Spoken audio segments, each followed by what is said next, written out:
warahmatullahi wabarakatuh. Semangat pagi Bapak Ibu. Saya saat ini berada di Minubaros Kota Pekalongan. Saya pagi ini akan melakukan podcast bersama salah satu guru di Minubaros ini. Nah, beliau ini bernama Bu Indriwati ya. Beliau salah satu guru di sini. Dan saya juga berterima kasih kepada beliau sudah berkenan untuk saya ajak melakukan podcast pada pagi hari ini. Dan saya ingin berbincang-bincang mengenai pendidikan di Minubaros di masa pandemi ini. Tema pada pagi hari ini yang akan kita bahas berbincang-bincang bersama dengan beliau adalah darurat pendidikan di Minubaros Kota Pekalongan.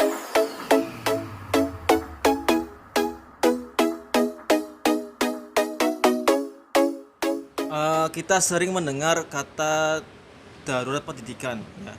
Kenapa sih Bu dikatakan sebagai darurat pendidikan? Dikatakan darurat pendidikan mungkin karena saat ini Indonesia kan masih menghadapi krisis kesehatan, yang mana krisis kesehatan ini berdampak pada dunia pendidikan kita. Pembelajaran yang tadinya dilaksanakan dengan tatap muka untuk saat ini sudah tidak bisa ya. Pendidikan harus pembelajaran dilaksanakan dengan PJJ, jarak jauh, dengan pembelajaran online.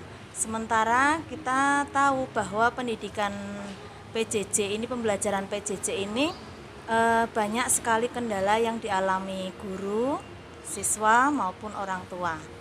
Tadi Bu Indri mengatakan banyak sekali kendala ya. Nah, kira-kira kendala apa saja yang dihadapi? Kendala yang dihadapi oleh guru diantaranya mungkin karena sulitnya jaringan, kemudian seorang guru itu dalam pembelajaran PJJ gimana caranya harus bisa menyajikan pembelajaran yang menyenangkan, tidak membosankan, mungkin diantaranya seperti itu. Terus jamnya kan akhirnya berkurang dari dibandingkan dengan pembelajaran sebelumnya saat tatap muka. Kemudian dari siswa mungkin sulitnya memahami materi pembelajaran, sulitnya jaringan, masalah kuota, kemudian masalah HP. Terkadang ada 1-2 anak yang belum mempunyai HP Android ya. Atau terkadang satu rumah itu HP Androidnya berbagi dengan saudara, atau terkadang HP orang tua dibawa kerja, si anak jadi kesulitan untuk melaksanakan pembelajaran. Dari orang tua mungkin selain harus mendampingi anak belajar, disusul lagi orang tua harus disibukkan dengan mencari nafkah. Nah, dengan banyaknya kendala-kendala seperti itu, otomatis kan harus perlu ya persiapannya matang. Nah, persiapan apa saja yang harus dilakukan di sekolah ini, Bu? Persiapan tentunya yang pertama adalah persiapan mental ya. Itu sangat penting sekali pada kondisi yang seperti ini. Kemudian persiapan kesehatan tentunya itu juga perlu sekali dalam kondisi seperti ini. Kemudian untuk guru sendiri mungkin yang pertama, guru dalam masa pandemi seperti ini dituntut untuk bisa menyajikan pembelajaran yang sekreatif mungkin, pembelajaran yang menyenangkan bagi siswa sehingga mereka masih bisa berkreativitas, berproduktivitas di rumah. Kemudian persiapan yang kedua bagi guru itu meningkatkan keterampilan di bidang IT karena pembelajaran menggunakan media online kan ya. Terus kemudian menyajikan pembelajaran yang terencana dan efektif, di mana dalam perencanaan tersebut itu ditekankan pada pendidikan karakter siswa. Oh, jadi memang sudah ada persiapan-persiapan pembelajaran di sini, Bu ya. Nah, terus bagaimana keadaan guru dan siswa di tengah pembelajaran COVID ini? Keadaan guru dan siswa di madrasah ini tentunya kita selalu berharap baik-baik saja ya. Kondisi seperti ini kita terima dengan jiwa yang lapang. Kita ambil hikmahnya saja bahwa kondisi seperti pandemi seperti ini akan mendewasakan kita semua. Dewasa dalam berpikir maupun dewasa dalam berperilaku. Nah, kita juga sudah tahu bahwa Menteri Pendidikan Pak Nadiem Makarim sudah mengeluarkan kurikulum darurat satuan pendidikan. Nah, bagaimana pelaksanaan kurikulum itu di Minum Baros? Pelaksanaan pembelajaran pada masa pandemi seperti ini tentunya lebih disederhanakan dibandingkan pembelajaran sebelumnya ya, sesuai dengan apa yang diamanatkan oleh Pak Menteri kita, Menteri Pendidikan kita dengan SK-nya nomor 719 tahun 2020 tentang pedoman pelaksanaan kurikulum. Dikatakan di sana bahwa pelaksanaan kurikulum pada satuan pendidikan dalam kondisi khusus diberikan fleksibilitas pada satuan pendidikan untuk memilih kurikulum yang sesuai dengan kebutuhan siswa. Lalu bagaimana menurut Bu Indri motivasi belajar siswa di sekolah ini di masa pandemi? Motivasi belajar siswa dalam masa pandemi, dalam masa PJJ ini tentunya lebih pasif ya. Siswa lebih kurang aktif dalam menyampaikan aspirasi atau pemikiran mereka.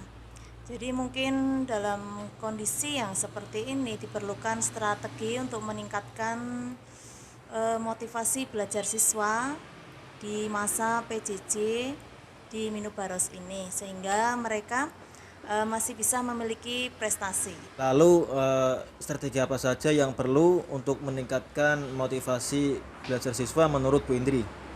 Ada beberapa strategi untuk meningkatkan motivasi belajar siswa.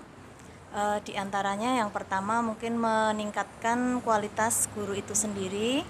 Yang kedua memilih metode yang tepat untuk mengajar. Yang ketiga memaksimalkan penggunaan media atau fasilitas belajar. Dan yang tak kalah penting, yang terakhir itu melaksanakan evaluasi pembelajaran. Dengan banyaknya strategi yang sudah digunakan, lalu bagaimana Bu efektivitas pembelajaran daring di sini? Tentunya kalau kita bicara tentang efektif atau tidaknya pembelajaran daring ini, tentunya kami katakan bahwa pembelajaran daring ini atau PJJ ini kurang efektif atau bahkan tidak efektif. Namun yang terjadi di sini adalah kondisi yang memaksa kita harus melaksanakan PJJ ini, sehingga pembelajaran PJJ ini menjadi solusi agar KBM masih tetap bisa berjalan. Oh, jadi begitu ya Bu. Karena memang tidak ada pilihan lain sehingga PJJ ini menjadi solusi terbaik buat pembelajaran di masa pandemi ini. Nah, terus bagaimana imbasnya pada hasil belajar siswa di Minum Baros? Karena tadi dikatakan pembelajaran PJJ ini kurang efektif, maka hasilnya pun tentunya kurang maksimal atau menurun. Kalau untuk peran orang tua sendiri bagaimana Bu? Menurut Bu Indri atau mungkin Bu Indri sering mengamati lah bagaimana sih orang tua berperan dalam meningkatkan hasil belajar anak di masa pandemi ini? Dalam pembelajaran daring ini, pembelajaran PJJ ini, orang tua memiliki peran yang sangat penting. Nah, karena di sini orang tua dituntut untuk bisa lebih dekat dengan siswa. Orang tua dituntut untuk bisa mendampingi siswa selama proses pembelajaran. Dilanjut juga dengan memahamkan materi pembelajaran yang diberikan dengan melalui online. Sementara mereka juga masih disibukkan dengan kegiatan mereka sendiri yaitu bekerja. Lanjut Bu ya.